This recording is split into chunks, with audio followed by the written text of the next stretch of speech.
SGA doing work. The Cavs fold. The Cavs really folded. Jason Tatum's done. Is the NBA lottery rigged? Yes, we are live. This is the Canada Hoops Daily Podcast, kids. My name is Shai Gilgeous-Alexander. Big thanks to you and yours tuning into the podcast. Wherever you might be listening to this pod, I know we're up and going on a bunch of different platforms, and whichever platform you happen to be on, we appreciate you for rocking with us here on the Canada Hoops Daily Pod. I know I've been in a few different places the last little while, and it might be tough to keep up on what feed is what and where everything is, but the best way to keep up is to follow me on socials. That is at Sheldon Alexander on Instagram and on YouTube. And of course, Shell Alexander on the app formerly known as Twitter. Lots going on, kids. Lots going on in the NBA world. And we are here to talk basketball for sure, because a massive night last night. And I got to be honest. Got to start here, Obviously, I know the pod is Canada Hoops Daily, and there's so many different pods and I'm on doing different things. But, it warms my soul to be able to be up here talking to y'all after a night in which we watched Jamal Murray and Shai Gilgeous-Alexander go toe-to-toe, blow for blow in a high-stakes NBA game. And maybe the X factor was Lu Dort. Like, just what an incredible game. We got to start there, of course, talking about OKC with their massive win over the Denver Nuggets in a big-time win. OKC wins 112-105 to take a 3-2 series lead. And, the crazy part about this game, to me anyways, was the fact that you had OKC down double digits in the second half, down 9 points late in the fourth quarter, but they outscored Denver 34-19 in the fourth, and they did it the same way that we've been talking about throughout these playoffs, right? Because of their depth, that was going to be the key to OKC's success in this series. It was going to be because, yes, Shai gets the headlines. Yes, Shai put in work, 31 points, 7 assists, 6 rebounds. You know what you're going to get from Shai. That's why he's going to win the MVP award. But it was because of the rest of their team, the depth that they have, and more importantly, when you flip it to the Denver side of things, they just didn't have enough left in the tuck at all. They ran out of gas. They really did. And I think at that point, when you look at the game from that viewpoint, where Jokic, who had some un-Jokic-like games the last few in the series, but then comes out in game 5 with 44 and 15 and 5 assists. But it's not just that he had 44. It's that 44 points on 17 of 25 shooting. I'm going to say that again. 44 points on 17 of 25 shooting from the floor. Then add in 15 boards on top of that. That's what I used to call all the time the Shaq big boy playoff performances that you want from your big guys if you are going to contend for a championship. And Nikola Jokic, he did all he could. But the Thunder win because of their depth and their defense. That's been the story all year, and that's been the story in this series so far. Mentioned the comeback, but down the stretch, they outscored OKC outscored Denver in the fourth quarter, 34-19, holding Denver to just 5 of 21 shooting and 1 for 12 shooting from the three-point line in the fourth quarter. I don't like to throw too many stats out there at you because, it's a podcast, audio medium, stats just like, wait, what does that mean? But again, 5 for 21 field goals, 1 for 12 from the three-point line is what Denver shot in that fourth quarter. And that was just the key to this game. The massive comeback by OKC, back-to-back games where they're able to make a comeback in these games. And it's been super interesting to watch, right? Because OKC, a lot of times you hear the narrative throughout the NBA season, hey, you might play 10 guys during the season, but then come playoff time, you really got to shrink that to about 8, maybe 7, and that's who you're going to roll with.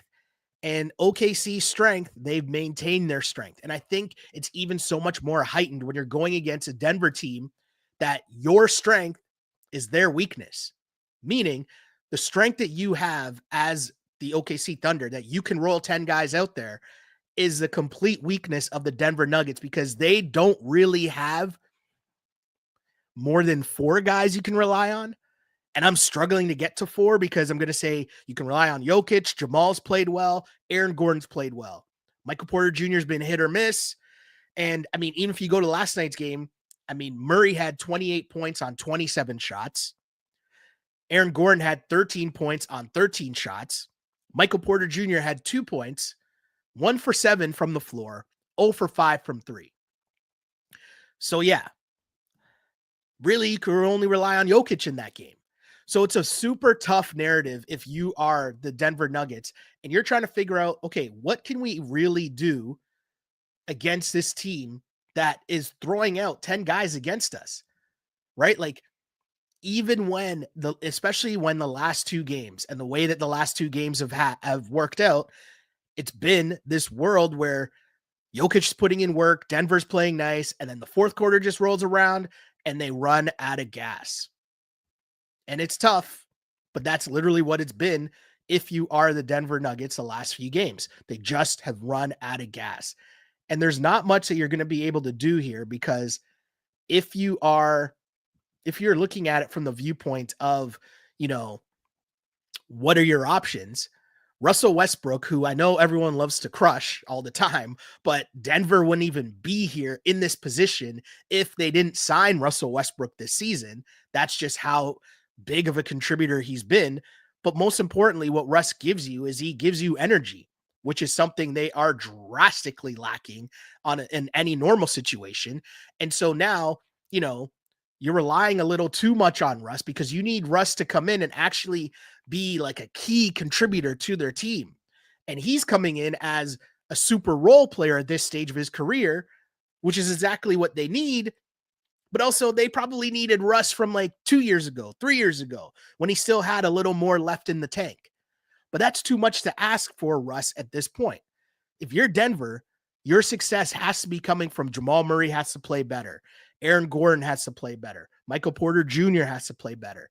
That's how your team is going to be successful. And it's just crazy to watch that go up against the OKC Thunder, where Shai he was amazing down the stretch. But I want to give credit to their coach as well, because I thought the big thing that was really cool about watching what happened in this fourth quarter was just a change in pace and narrative from what we saw from OKC earlier on in this series, right? Earlier on in this series, especially late in the game, there's a lot of standing around and there's a lot of just watching Shai, and Shai's at the top of the key trying to break down his defender, and the rest of the defense is just standing there watching him, meaning they're ready to help. Super easy, no problems at all. What you see in the last 2 games, but what you saw so much down the stretch in this last game, in game 5, was you saw as they're bringing the ball up the floor, they had set plays ready to go, and they executed those plays perfectly. They changed up who was going to be the screen setter for Shai, and they were able to have Shai take the double team, pass the ball, make the extra pass, and get easy buckets. It was just a beautiful thing to watch. You saw an easy play where Shai was able to throw an alley-oop to Hartenstein at one point. That was probably the clincher where they put Jokic into the action. And, Jokic at that point, he's dead tired. He's dragging the offense. And now you got to decide, what are you going to do on a pick and roll versus Shai? Right? Like, that's so unfair, but that's also just where things were at that point for the Denver Nuggets, just struggling to stay alive. And on top of that, they asked Shai post-game, Joker's a beast. What do you do to stop him when he's going off like that? And Shai simply said, it's a team sport. I need Chet. Chet needs J-Dub. J-Dub needs Lou. Like, it's a team sport. And you saw that in that game, because Shai had to trust his teammates. Did he hit the big time 3 to ice it? Yes. Did he hit another turnaround step back Jimmy? Yes. But he also made the key pass that's led the hockey assist, as they like to call it, to J-Dub, who knocked down that 3 that really won them the game. And there's Lou Dort, who, The last game, they went with Wallace down the stretch, who was hitting the big shots. Lou Dort kind of struggled. He wasn't in the game. This time around, Lou Dort was hitting all the big shots and doing the normal Lou Dort things, which we know is just making all the hustle plays, making all the grinder plays. It was just a beautiful thing to watch if you are a fan of the OKC Thunder, because you're watching them grow up right before your eyes. And the fact that, you know, they blew a couple games early in the series, people were starting to think, wait, is Denver going to do this again? Is Denver going to go to the chip? Is this a thing? Right? Because remember that game that they blew where Aaron Gordon was able to knock down that three off to Chet missed free throws. You start to wonder, okay, if they're able to get things going here, you know the Jokic games are coming. But OKC was able to figure things out. They're able to handle things down the stretch. And that's what led to the victory in that game in game 5. And I just think, you know, from a Canada basketball perspective, you're watching Shai, you're watching Lou Dort, you're watching Jamal on a high level. Like, it's just cool to watch. It's very cool to watch. But now with the Thunder with a 3-2 lead, I mean, Denver's a tough place to play. I'll say this. If they go into Denver and win game 6 and end the series, I'll have mad respect for these guys. I think this is going 7. I think OKC is going to win in 7. But if they win, if they figure out a way to win in Denver, because remember, the part that we always forget on, or we always kind of skip over, is the altitude and how difficult it is to play at that altitude. And then this time of year, more minutes, that's also a place where it helps that you have your bench that's able to come in and give you good minutes and play good defense and turn over the ball against a team that has heavy legs. Just a great, great win for the OKC Thunder. Great win for their coach, who did a great job down the stretch calling plays for Shai after they looked so lost early in the season or earlier on in the series. Just a great, great win. I'm interested to see what happens in game 6. Can OKC win the title? I mean, if they get through this series, which again, Denver's tough. Obviously, Denver, it's not like Denver's just going to lie down and lose the series, but you got to be peeking ahead and thinking you got a pretty good matchup against the T-Wolves, right? I mean, if, you know, all things go, we'll get to that series later on. Then if you peek over to the East and what's going on there, which we're going to get to there that soon, if you're OKC, you're kind of looking at this like that chip is well within grasp.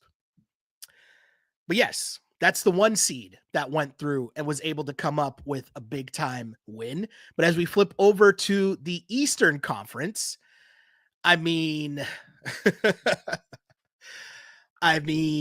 yeah, the Cavs are cooked. The Cleveland Cavaliers lose in game 5, 114-105. The Cavs lose to the Indiana Pacers. And I'm going to start here. I'm going to start here with this interesting stat, as the number 1 seeded Cavs are cooked. But here's a stat. The Cleveland Cavaliers at home this season, 0-5 against the Pacers, 36-5 against everyone else. How does that make any sense at all? Again, the Cleveland Cavaliers at home this season, 0-5 against the Pacers, 36-5 against everyone else. That is insane. You want another insane thing about this game and how this went for the Cleveland Cavaliers in game 5? Now, if people might not have been paying attention to this series or is locked in, because I know there's a lot going on these days, the Cavs' biggest issue was they just struggled with injuries. Garland was out there. He was hobbling in game 5. He missed a couple games in the series. Obviously, Evan Mobley missed a game in the series. Hunter missed a game in the series. So you're dealing with a lot of injuries at the absolute wrong time, right? Donovan Mitchell, he played, but he was hobbling around as well. And there's a lot of things here, but I want to start with this Max Strus quote. Max Strus ahead of game. It's funny too, because the video's out there where they have the reporter Jared Greenberg, I think his name is, he's standing on the court before the game and he's doing his stand up and he's like, I spoke to Max Strus, who said he sent a group text to the whole team and said, quote, if you don't believe, don't show up for work. Close quote. I mean, trying to hype up the guys. I get it. The problem is Max Strus then went on to go 0 for 9 from the floor and 0 for 6 from 3 for 0 points in said game. Does that mean that Max Strus didn't believe? That's tough, my dude. You got to do a little bit better than that. Also, look out for the post-game clips from Donovan Mitchell. I get what he's trying to do, right? He's trying to take some accountability, talking about how the media is going to crush them for losing this series. And, they were the number 1 seed. They had such a great season, and then they just crap the bed. Like, you went 64-18 and you lose in the second round of the playoffs. That's not good enough. And he said that, right? He was honest about that.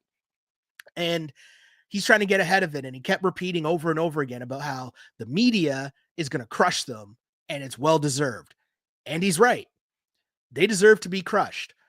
But I think, it's interesting, right? Because you look at some of these teams and on the rise up, you're trying to get to the promised land. There's going to be tweaks along the way. You're going to have to make some moves here or there. And their team, as currently constructed, they made some improvements, right? Like Ty Jerome had a really good year. DeAndre Hunter, that was a great addition at the trade deadline. I think Mobley obviously took massive strides, winning Defensive Player of the Year. But they're right there. I think just they're a couple tweaks away from really, really, really cooking with grease here and talking about a championship. Darius Garland, he had 11 points. He shot 4 of 16. He was hobbling around. He was 0 for 6 from 3-point land. And you feel bad for him, right? Because he missed a couple games. And I'll be honest, the NBA is such a weird place for me right now because it's forced me to be skeptical of injuries when I shouldn't really be skeptical of people being injured. But I will say, I get when Steph's hurt and it's like, hey, he's going to be out at least a week. Like, I understand you can't play. For the Cavs, I found it weird that it was like, hey, we missed all these guys in game 2, but they're going to come back in game 3, which is really just 2 days later. How much worse or better is your injury going to get in a span of a day or two? That seems weird to me. So Garland played. He tried to gut it out. And I thought, I found it weird because he was really hobbling late in the game, but they kept him in, which was kind of weird. But they also didn't have many answers. And I mean, Ty Jerome, who everyone seemed to love during the season, right? And you talk about your depth and you talk about all these guys, and it was huge for them during the season. But now when you're dealing with injuries, now when it's money time, now when it's really time to cook and show up, Ty Jerome didn't have a good game at all. And that's a tough one because there's a lot of people gassing up Ty Jerome all season long. And when the team needed him most, it's just a reminder that there's levels to this, right? Like Donovan Mitchell's hobbling around, but he still finishes with 35 points, 9 rebounds, right? 4 steals. And even though he's 8 for 25 from the floor, he's getting to the free throw line. He was putting points up on the board because he knew that's what his team needed from him. Evan Mobley, I talked about him before on the pod where, 24 and 11. That's good. That's a solid night from Evan Mobley, right? Got to the line 10 or 9 times, 7 of 9 from free throw land, 8 of 12 overall. That's a solid game from Evan Mobley.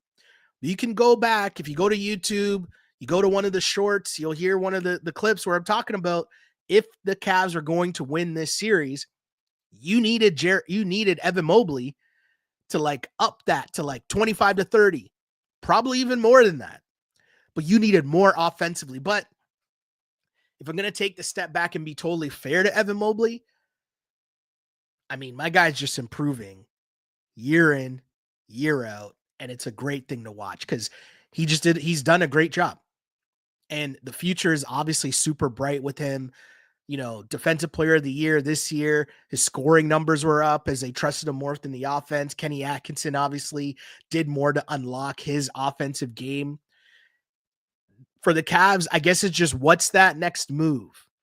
The Garland and Mitchell backcourt worked a lot better this year. Garland obviously broke down and got hurt at the end, but I still think the future is bright for Cleveland. Just a couple tweaks here or there. Maybe you upgrade that Max Strus spot. Do you keep DeAndre Hunter? I'm not sure what his contract situation is, but either way, super interesting stuff. I got a comment here from Ruben who says, LOL, the Cavs missed everything, free throws and threes. Ruben is totally right. The Cavs shot 25% from three and shot 70% from the free throw line. You lose a game by 9, and guess what, kids?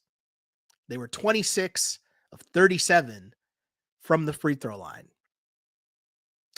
Some of those free throws might have really helped you out, especially the free throws that Donovan Mitchell missed late. Like they were down 6. He missed 3 free throws and then came back and knocked down in 3. And it's like, bro, you could have just tied the game. But he was running on fumes. He was running on fumes. The Cavs are a couple pieces away. There's a move to be made there if you're the Cleveland Cavs that can, up your ante a little bit here.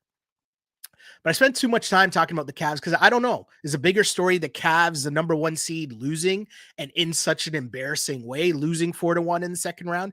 Or is it the Pacers making it back to the Eastern Conference Finals for the second straight year? As someone who talks a lot about the Raptors, also considered a small market team in terms of the NBA circles and a team that might not get a lot of talk when they're doing well, maybe it's shame on me for not bigging up the Indiana Pacers enough. Because the feat of making it to back-to-back conference finals, no matter how that happens, you got to salute them. You got to give them credit. And the Pacers have done it with a team that plays deep, right? They play a lot of guys, very much like OKC, where they have a lot of different options. They can match you playing big. They can play small. They have guard play where, they're able to throw out Nesmith and Nembhard, who are out there to play defense and just wreak havoc. And they do that. So not only if you're Garland and Mitchell and you're injured a lot, but now you're also tired because you're being hounded up and down the floor every single possession. That's going to take a toll on you. It just is, right? But if you're Andrew Nembhard and you're also able to chip in with 18 points, 6 assists, shoot 3 of 6 from 3-point land, 7 of 11 from the field. I mean, you're really doing a lot to help your team in so many different ways. And that's really the strength of this team. Yes, Pascal Siakam was the all-star. Halliburton gets a lot of the press, both good and bad. And I mean, Halliburton on his little revenge tour here because of the whole voted the most underrated or overrated player in the league by NBA players. I get it. I understand it, but the funny thing is, I got to look this up because I think it was Rachel Nichols that tweeted it out because she was quote tweeting LeBron. But the Halliburton, right? So Halliburton, you've seen throughout the series, throughout these playoffs, he's hit massive, massive, massive, massive shots, right? Big time shots, multiple times over to eliminate the Bucks and now to do the same against the Cavs. Crunch time, just getting his Reggie Miller on. That's what Halliburton's been on so far in these playoffs. And last night in the elimination game, 31 points, 10 of 15 from the floor, 6 of 10 from 3. Also give him 8 assists, also give him 6 rebounds. But a lot of this people think is fueled by the fact that he was voted as the most overrated player in the players poll. He's played so well that we've already forgotten about the fact that his dad's been banned for the rest of the playoffs because of him trying to rush the court. And I don't know what he was trying to do to Giannis. Mean mug Giannis, tough guy. I don't know what Halliburton's dad was doing, but Halliburton's played so well that we've pretty much forgotten about what his dad did a couple weeks ago. a couple weeks ago. That was probably last week. Yeah, because this series went by quick. But anyways, I brought up this being the most overrated player in the NBA. So LeBron James last night, he tweeted out, Hallie effing hoopin'. Where the lames who said he was overrated? Quiet as hell. That boy nice. And even more, someone everyone would love to play with. Couple emojis, and he adds his podcast with Steve Nash. For the record, I will never say anything bad about Steve Nash. Big shouts to Steve Nash. Rachel Nichols quote tweets this and says, if you look at how many players even answered that who's overrated question, right? Only 90 out of 450 players in the NBA. And then see only 14.4 of the 90 voted for Halliburton. It maths out to 13 guys. Obviously, it should have been 0, but the NBA is the most petty league on earth. So, and that's her quote tweet of the LeBron James tweet. I find that so hilarious, right? Because this is why the NBA is the NBA. Because you get these storylines of Halliburton's named the most overrated guy, and then now that becomes a storyline, and then he's just killing, and it's like, yes, that was a motivation. And the NBA is super petty. And that's why people love covering the NBA, talking about the NBA. That's why it's everywhere on your social media every day, because there's headlines like that. But I will say that is great reporting from Rachel Nichols to remind us that really Halliburton being voted as the most overrated player means 13 people did that. And if we're being serious, the 13, like, who even knows who's taking this seriously? Who even knows if it could be like Mathurin, who's his own teammate, just like joking around with them? You know what I mean? Like, there's so many different funny outcomes that really 13 players said that he was the most overrated. I don't know. What does that really mean? But that's why we love the NBA, right? Because a lot of times, well, I should say there's a love-hate relationship with the NBA. Because I feel like part of the NBA strength is the fact that at times bigger storylines happen off the court or after the game or away from the game than they do when the actual game is going on, which leads us to our next topic, which is the NBA draft lottery. And there's so much talk about people talking. There's so much talk about what a sentence. There's so much talk about people talking. A terrible sentence by me. What I mean to say is there's a lot of talk about, is the lottery rigged? So I'm going to start there.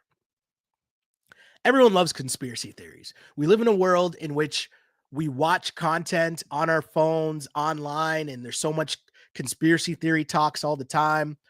And the NBA, listen, the frozen envelope, the Patrick Ewing draft, one of the funniest things ever, right? Like, if that's true, the frozen envelope makes for great storytelling.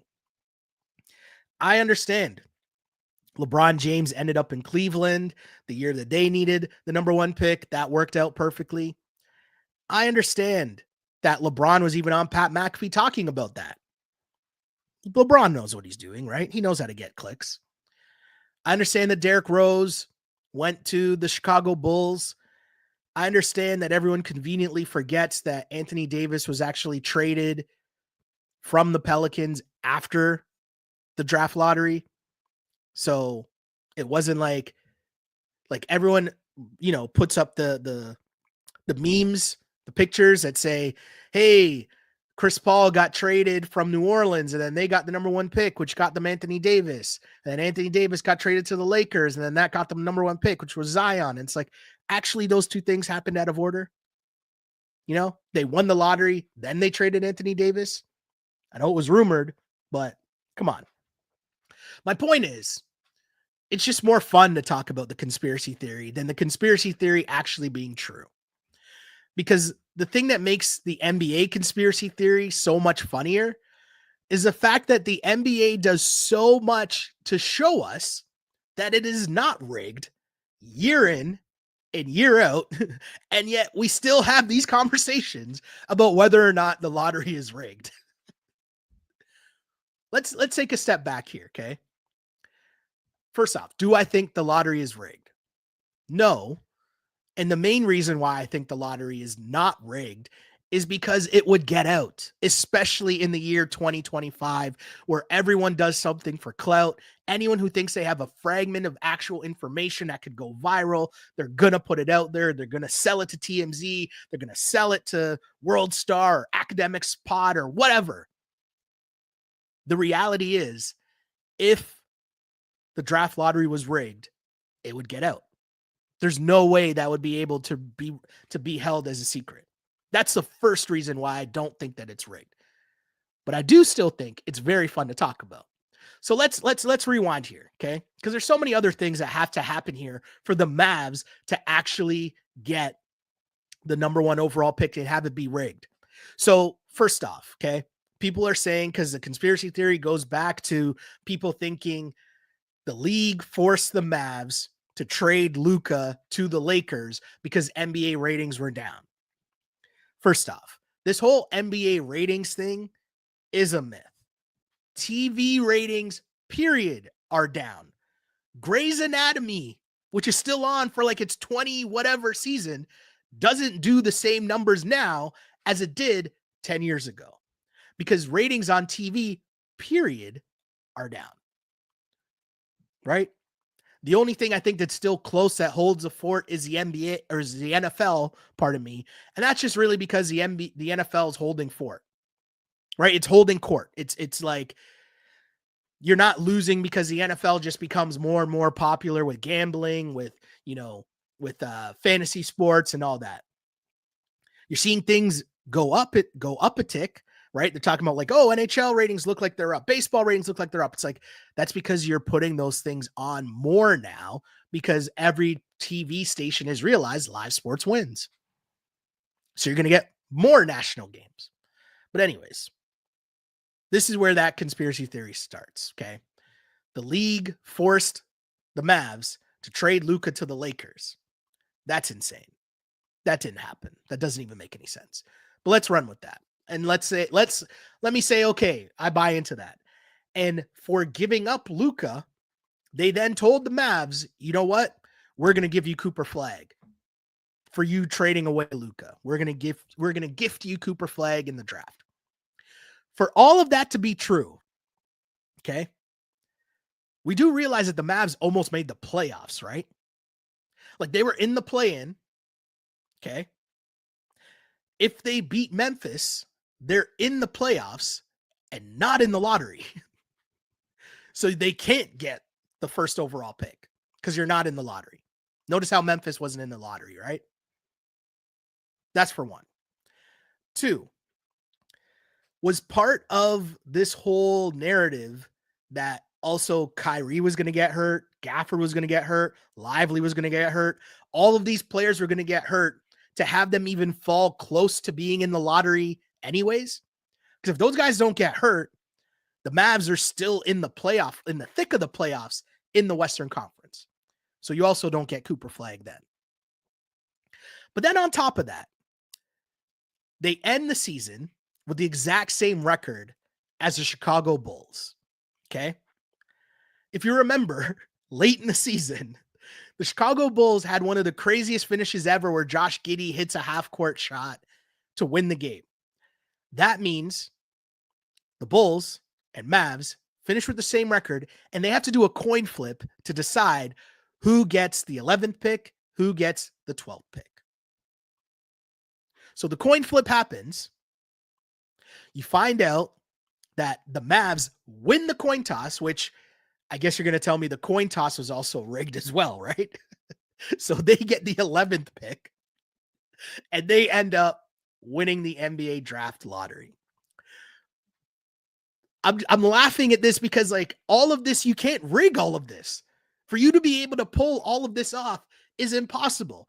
Then add in the fact that every single year, whether it's Zach Lowe, Chris Mannix, Mark Stein, you have reputable journalists each and every year that are in the room for when they do the draft lottery. So does that mean that all those people are in on it as well? Because I would think that if one of those people were in the room, the biggest story that they could break in their career is that the NBA draft lottery is rigged. No?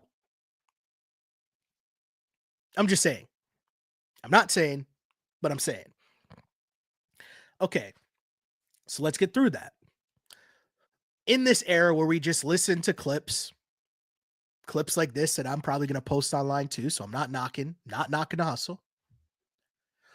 But when you listen to the actual stories that these reporters come out and they tell us about what happened in said draft lottery room, you have representatives from all the teams there also watching. You have journalists in there also watching. And how the lottery actually works. I think it was it Chris Mannix I was watching break this down, but he explained, so, there's 4 numbers that get pulled, and the order of those numbers represent a certain team. And so you need to basically have, it's an actual lottery. Your 4 lottery numbers come up and you win. That's how this works. That's how you need this to work. You need your 4 numbers to come up and you win. The way that they actually have it is the balls are, you've seen the lottery balls in the machine and the air's bouncing all the balls around, and then someone hits a button and a ball pops out. He explained the way that it actually works is there's a guy standing with his back turned to said machine. He is a stopwatch, and every 10 seconds, he puts his hand up, and when he puts his hand up, that's when they draw another ball. So then you hit the button, the ping pong balls that are just randomly going on in this machine stop and a ball pops out. How do you rig that? One ball's heavier than the other. Like, I don't know. That's a lot. Again, the amount of people that would have to be involved I'm not saying that it's impossible. Again, the biggest reason why I don't think it's rigged is because it would get out. Too many people would have to know about all of these things that you needed to go right for you to rig the lottery. So again, no, I don't think it's rigged, but I do think it's fun to talk about. And I do also acknowledge that that's why the NBA is the NBA, because we get storylines like this that are just funny and give you a news cycle for a couple days. It's fun to talk about. It's different than any other league. And listen, maybe I'd be more salty. Like, I don't mind the whole, like Mavs getting Cooper Flag. I think that's a good place for him to go. I do kind of like when a good player in the draft ends up not on a trash team, meaning like there's vets around to help you. Like everything's not just going to be on your shoulders to try to like drag the Washington Wizards out of obscurity, right? But there's so much talk about, okay, is the lottery fair? Should the lottery be weighted as it is, because the bottom 3 teams with the highest lottery odds, you only have a 14% chance of winning. Should those odds be higher for you being such a bad team? I say no. It should be more of a lottery. And hell, it's called a lottery for a reason. But the point remains, you shouldn't be rewarded for continuously being trash. And I also like the fact that, I think it was Bomani that pointed this out, but it was understanding the difference between the draft is the system that they created to try to add parity in terms of young talent being distributed to the bad teams. That's why the draft exists. The lottery exists to stop tanking. Those are 2 things that I think we all agree should not be in the sport. Tanking is the absolute worst thing for your sport. Nobody wants to see that. Nobody wants to watch that. Nobody wants to support that. Nobody wants to put their money into that. So if these teams still choose to tank, that's on them. The way that I view this, right, is that it's on the team. The fact that Utah, because the argument was, and when they changed the odds of the lottery, it was reported that I think it was Sam Presti was the only team to vote against changing the odds, right? He wanted it to be, hey, if you're one of the bottom teams, you have way better chances of winning the lottery. That's what Sam Presti wanted. And obviously that didn't go through. But his reasoning was he's obviously is the president of the Oklahoma City Thunder. And his statement was, if you're one of the small market teams, the only way for you to get superstar talent, to guarantee you have a chance of getting superstar talent, is through the draft, right? Just look at their team's history, right? Kevin Durant, Russell Westbrook, James Harden, right? The only way you have a chance to get those guys is through the draft. Other than that, you're not getting them through free agency. Even getting them through trade is going to be tough because you need the rest of your team to be good, or else the player's going to not want to go there. Like, all of those things make sense on the surface. Cool, I get that. But to me, it all still comes down to one final factor. And that factor is, how do you build your team? Because if you build your team correctly, no matter where you draft, of course, you'd always love to have the number one pick, but that's not the way things work. If you build your team correctly, right? No matter where you're drafting in the lottery, you should be able to come up with pieces to build your team forward, right? Washington is not good because they don't draft well. Charlotte is not good because they don't draft well. Utah is not good because they don't draft well, and they haven't drafted well for a very long time. Charlotte obviously trying to put some pieces together. Of course, you have LaMelo, you have Brandon Miller. You got some pieces there, but you still need to make some moves around those guys to make it all work. Look at Detroit, right? Detroit, yes, you win the lottery, you get Cade Cunningham, you struggle for a couple years because you're young, but Jaden Ivey's a piece. Duran's a piece. You got dudes there. Harper's a piece. And then finally they make the step this year where they say, we're going to put some vets around our guys and we're going to be ready to take a step. If you were the Charlotte Hornets and you decided that you're going to go out in this offseason, you're going to say, you know what? Maybe we'll go get Drew Holiday. Maybe we'll go get a couple vets to put around LaMelo and Brandon Miller. How far are they away from what Detroit just did? I would tend to argue that it's not as far as you might think.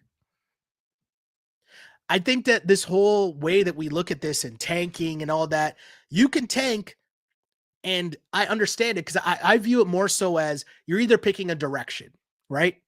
And it's not so much about are you tanking, it's about are you competing or are you developing? Because you can be developing your team while you're not good and you're probably going to end up in the lottery versus are you competing to try to make the playoffs? I think you just got to pick a direction. And if your direction is that you're developing, well, you got to do a job in the draft.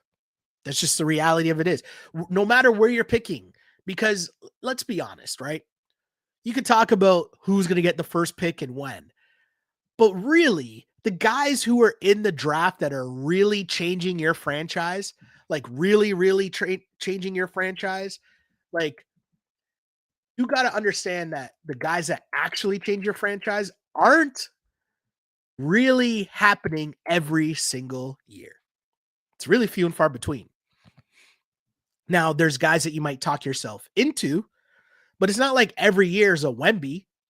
So Risha Shea was the number one pick last year, right? We knew that was a down year in the draft, but cool. Anytime you want to get a number one pick, you take the number one pick. But Wemby, okay. Paolo Banchero, pretty solid. But Paolo, you still needed Franz, and they still need other dudes on that team to make it cook. Cade Cunningham, still needed other dudes to make it cook. Like, the singular guy that you're getting is not turning around your franchise alone. The Detroit Pistons are a perfect example of that. Anthony Edwards, another perfect example of that, right? Zion Williamson, a great example. My point is, no matter where you're drafting, you still need to be able to build around those guys, and you need to, one, draft well, two, have a good situation, or at least try to build a good situation around whomever that pick is. Because you got to think about some things here, right? Does tanking work? people talk about it, right? This is why I say the focus has to be more on developing than just tanking.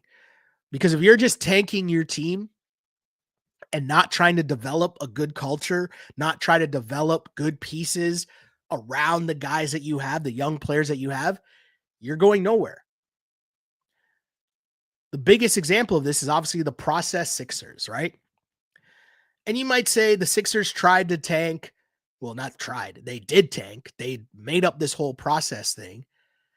And you could argue that the process didn't work. But I would say the process didn't work because you drafted Ben Simmons and Markelle Fultz. Those are not good draft picks. They're not. And I understand that, Ben Simmons, consensus number one pick, and that's who the world said should go number one. So that's who you pick. I get that. I understand that that's how it works. Same thing happened when it was Markelle Fultz as well. And Danny Ainge pulls off the biggest heist of them all, right? And Danny Ainge, who had the number one pick, was able to trade down from number one. Philly trades up to number one. And Danny Ainge comes out of that draft with Jason Tatum.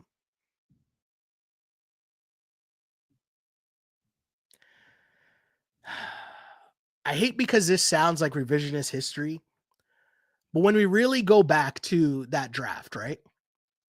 When we really go back to that draft, you know what? Hold on. Let's start at this draft first.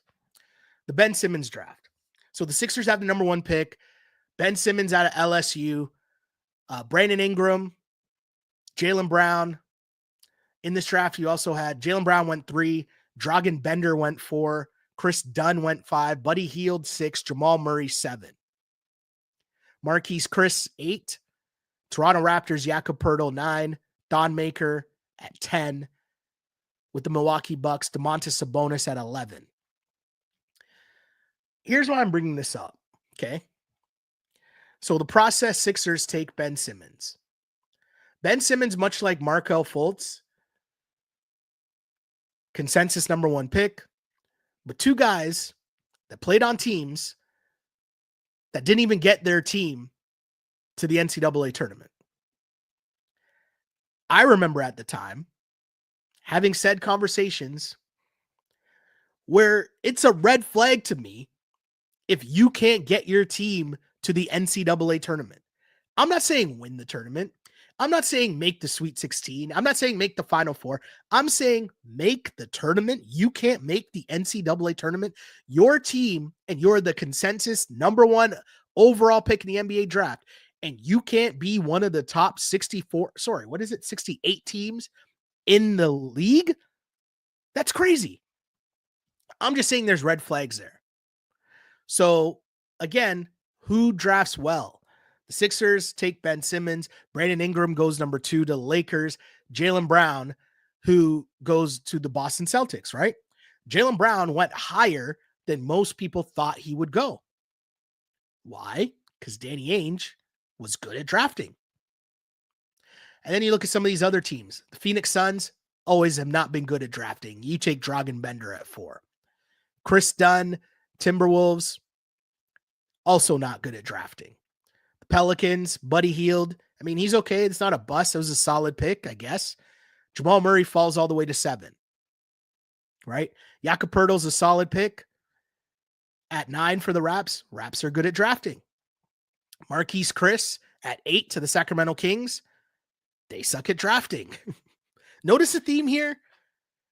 The Orlando Magic traded the pick to the Oklahoma City Thunder, meaning the Thunder are making that pick for Domantas Sabonis at 11. The Thunder, good at drafting. Do we notice a theme here?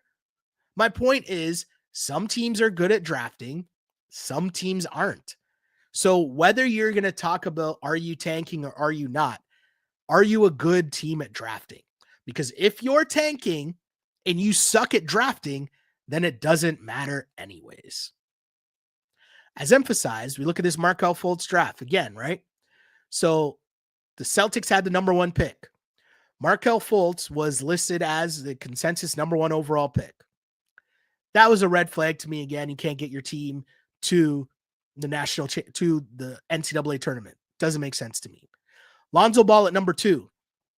I don't know if I was doing pods at this point. I think I was, but I remember having it on wax that De'Aaron Fox was going to be better than Lonzo Ball because I watched them play head to head against each other twice in that season of the NCAA. And guess what? De'Aaron Fox cooked Lonzo Ball twice. And yet, Magic, I can't even get this out with a straight face, but Magic Johnson, who people were like, I don't know if Magic's a good talent evaluator or how much work is Magic putting in. Magic was just like, yeah, Lonzo Ball, number 2 to the Lakers. It was written. LeVar spoke that into existence. But I'm going to continue on this here because you look, who had the 4th pick in this draft? So it went Markelle Fultz to the Sixers, who can't draft. The Lakers, Magic Johnson, take Lonzo Ball. Danny Ainge and the Celtics, with the heist of it all, taking Jason Tatum. The Phoenix Suns at number 4 take Josh Jackson. Again, Phoenix Suns suck at drafting. And then you have Sacramento getting De'Aaron Fox because he fell. Jonathan Isaac going to the Orlando Magic.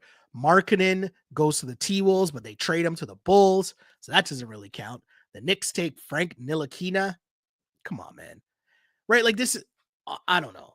I'm just saying that there's certain teams that cannot draft, and that's the bigger issue than tanking.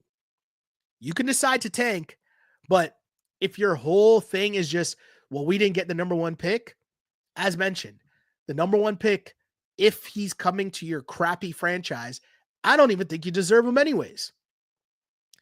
Like, it would have been cool to see Cooper Flag on the Hornets because then it's like, you might have something there, Hornets. You're a couple pieces away from actually having something. Washington, y'all got nothing. So I don't know if y'all deserve them. Utah, I mean, they're probably looking at Cooper Flag like the savior, right? The next coming of Christ. So they probably, I mean, not probably, they got fined for tanking. I find it hilarious. And they just did such a terrible job, like, of hiding the fact that they're tanking. You get fined and then you drop to 5. Tough break there. Tough break. All I can say, though, is at least the Sixers didn't win. And that's me being petty. Shouts to my guy, Andrew Webster. The other thing I should mention here is our Toronto Raptors. They fall to 9 in the NBA draft lottery. Ping pong balls did not go their way, and it is, in fact, a lottery. The Raptors were also, let me find the Doug Smith. I think it was Doug Smith who tweeted out how the Raptors were, in fact, 1 lottery ball. I want to word this correctly. 1 lottery ball away from winning. Here we are. This from Doug Smith. The 4-number combination that landed the Dallas Mavericks the first overall pick was 10, 14, 11, and 7. There were 14 numbered ping pong balls in the hopper, and that's how they come out to determine the pick and give the Mavericks, who had a 1.8% chance of winning, the opportunity to draft the promising teenage forward Cooper Flag. The Raptors had 10, 14, 11, and 4. San Antonio Spurs bucked the odds, cashing out on a 6.3% chance to move into the second slot. Their numbers were 12, 13, 11, and 5. The Raptors were 12, 13, 11, and 4. So the Raptors were 1 ping pong ball away from not only the first pick in the draft, but also the second pick in the draft. So again, luckily, the Raptors are focused on developing. They're tanking. They tried to tank, definitely tried to tank. But I'm saying they also have a coach who is focused on developing. They have young players that they're also trying to develop. So it's not all that you are just like, you're not Washington. You're not Utah, where you are just like pinning all your hopes in winning this lottery. There's some moves to be made. And we'll get to some NBA draft talk at a certain point for sure. But I'll say at this point, I kind of want Derek Queen. I got to do a lot more diving into, draft prospects and all that. But I think when I look at the Raptors team, you need a young big going forward, and I think Derek Queen is the most skilled big guy in the NBA draft. So we'll see. We'll see. That's early. That's my early take on it. We'll get there, though. We'll get there. Draft lottery, so much drama, so much going on. NBA wild times, as mentioned as well. We'll just rapid fire through a couple things here. Jason Tatum, torn Achilles. He's done for the season. Celtics and Knicks play game 5 tonight. Hopefully you're listening to this pod before that. I think the Celtics are probably cooked. They're going home for this game, obviously. So the hope is maybe they could win one game without Tatum behind the home crowd. But it's really going to be interesting to see what happens with the Celtics, because they owe a massive tax bill starting next year unless they make some moves with Kristaps or Drew Holiday, something like that. Because there's a lot of money going into a team, and if Jason Tatum's out for next season, or at least the majority of next season, you're not going to want to pay a tax bill for a team that can't repeat. So are there moves on the way for the Celtics? That's going to be interesting. On the flip side, shouts to the New York Knicks. Big shouts to the New York Knicks and their fans. I'll never hate on a team that has a fan base that supports their team like the Knicks fans do. It's just awesome scenes. It's awesome to watch on TV. The further the Knicks get in the playoffs, it's just amazing to watch. So I'm rooting for the Knicks. I hope they win. And if the Knicks, the Celtics, it would have been cool to watch them win, but without Tatum, I don't think they can win the championship. So watching Knicks Pacers in the Eastern Conference Finals will bring back some memories, although the games will look a lot different, obviously, than the Knicks Pistons series that we grew up on. But at the same time, I'd love to see this Knicks team in the finals. That'd just be super awesome for the fan base. And also, shouts to that Charlemagne dude. Seems to be winning at life. Seems to be a good guy. Loves ball. Winning at life. I love that he skipped the Met Gala because he had to watch the Knicks game. It's kind of gangster. I like that.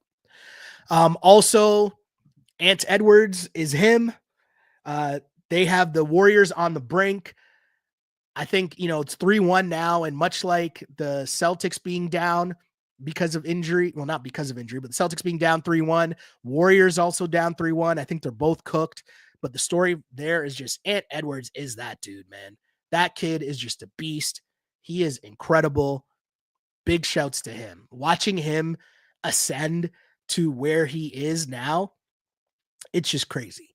That last game where he's just talking the most amount of trash, his post-game interview that he had on ESPN Sports Center was incredible. Post-game where he just so nonchalant, and then he's like hailing up dudes walking by in the middle of the interview. He just like, hey, what's up, nephew? What's going on? And like dapping people up in the middle of the interview. Like, it was just incredible. He is just, he's just genuine. I think that's the thing that shines through. That's the reason why people want to push him. There's two things happening. The reason why people want to push him to be the face of the league is because there's some sense of this guy's real. This guy's a real one. He's really good. But on the flip side, there's he knows he's a little too real to be the face of the league. So I don't know where that balances out, but like it or not, he is the face of the league. And if they make the NBA finals, it's only going to be even more of that. So that's an interesting thing. And the other part on top of that is, how crazy would it be if there's a Knicks T-Wolves NBA finals, especially after what we just saw, right? What we just witnessed. Knicks T-Wolves NBA finals after the trade that happened to start the season. That would just be insane. Everyone talking about how bad the trade was for both teams and what are both teams doing, and both teams in the conference finals. First off, that part's crazy. But if they both met in the NBA finals, that's insane. Absolutely insane. So yeah, I mean, this is probably the last. I mean, there's time where we can talk about the Warriors and what's next and all that, but just wanted to give a shout to Ant-Man for sure. And in closing, I want to mention this. So it was announced that Michael Jordan will be a special contributor to NBC's NBA coverage starting next season. First off, I don't know what special contributor means, right? But I'm sure it probably means he gets paid a lot of money to basically show up whenever he wants and probably bring a Madrashad with them to do said segment whenever they want. But to me, I think this is really cool. And people are like, why would Michael Jordan do this? Like, I don't understand. He doesn't need money. Like, he's not online like this. Like, is he even going to be real? All these talks. I think people are kind of missing the point here. And again, I don't know this, but I like to try to connect dots every once in a while. If we remember back to The Last Dance, part of the reason why people were asking why he said yes to The Last Dance was there was this whole narrative about Jordan shoes and people rocking Jordan shoes, but not actually knowing enough about him. But really, when you go to the business behind the scenes, it just did more for his popularity, which in turn sells shoes. I don't know if you've been paying attention to what's going on in the sneaker wars as of late, but the Nike stock hasn't been doing as well as it traditionally has. Obviously, New Balance making a push, Adidas making a run, all of these things happening. So my spidey sense is going on, and I'm thinking that Michael Jordan is really coming back to do all this to sell shoes. Just get his name out there, just to be an ad person for his own shoe company. People might say, wait, but aren't they already making enough money? Well, the way that these companies and corporations work, it's about your share of the market. So with New Balance coming in, with Adidas doing what they're doing, with all these other sneaker brands, even Under Armour and Steph, right? All these other sneaker brands doing their thing. Basically, you're paying Michael Jordan to just be Michael Jordan and then sell Nike ads during these NBA games. That's what I think is going on. Do I know that? I don't know. But I guarantee you that once his clips start going viral because he says whatever or does whatever, we're going to see more ads, we're going to see more ads, but we're also going to see more headlines about how Nike stock up, a rise in Jordan sales, which we did see after The Last Dance.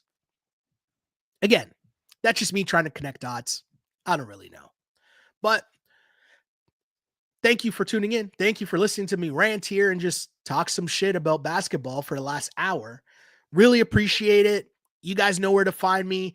You can find me online on the app formerly known as Twitter at Sheldon Alexander. You can also find me on Instagram and on YouTube. Just search Sheldon Alexander. Like and subscribe and follow. That's where you'll know where all the content is, because I know we've been doing stuff with been doing some stuff with DraftKings, which has been really cool. We've been doing some stuff for the Clutch Picks pod as well. That's going to be going on. I'll try to hit you up here as well. I know there's going to be different platforms, different places, whether it's Canada Hoops Daily, whether it's On Blast, wherever you happen to be listening.